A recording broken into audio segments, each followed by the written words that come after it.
মানে মাঝে আমাদের মানে নিজেরাই রান্না করে খাইতে হয়, ঠিক আছে। আজকে কি রান্না হয়েছে? এই তো ইলিশ মাছ। ইলিশ। হ্যাঁ, ও আচ্ছা, তাহলে ইলিশ মাছ তো কি ভাজিয়ে রান্না করেছ নাকি? এই এখন দেখা যাচ্ছে যে বাতাস বাওয়ার সময় তো এখন ওই কাঁচা পাকের তৈরি, ঠিক আছে, কাঁচা পাক এখন হলো মুলাম পাক।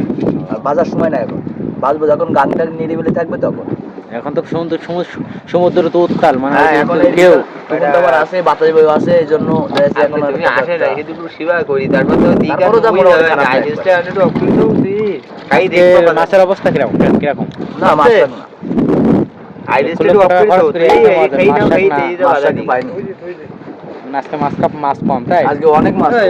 ভাত খাওয়া যায় না পারে আমাদের দেন। না পারলি ওই দিক দিয়ে নাও।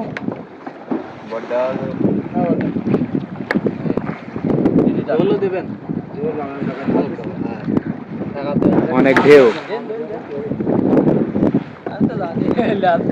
সমুদ্র উত্তাল, সমুদ্রে মাছ শাক কম, জেলেবাইদের জীবনযাপন খুব কষ্টে চলতেছে। আজকে সারাদিনে মানে রাতে যে পরিশ্রম করছি, মানে জাল ছাঁকেছি, ছাঁকে এই মাছ কয়টা হয়েছে, এই যে ছুরি মাছ দেখা যাচ্ছে, এই মাছ কটা হয়েছে, রোদে দিয়ে দিছি মাছ কটা। এগুলো শুকাইলে দেখিবার লেস শুকাইলে এগুলো গিরি দেওয়া হবে। দুইটা রোদ সাদা পাইছি, এগুলো কমপ্লিট। এই দুটো কেটে দিচ্ছি মাছ, এই যে মাছ।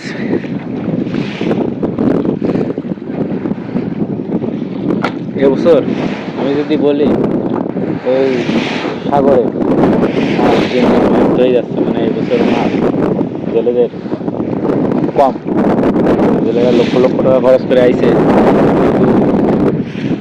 এবছর ব্যবসা পরিস্থিতি জেলেদের ভালো, সব মেনে এসেছে এখানে মাছ ধরতে গভীর সমুদ্রে।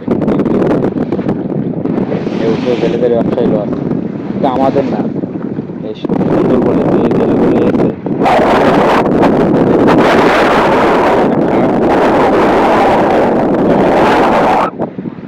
এই যে আমাদের এখানে রান্না করে খাইতে হয়, আমাদের যে রান্না করা হয়েছে, রান্না করে খাওয়া দাওয়ার জন্য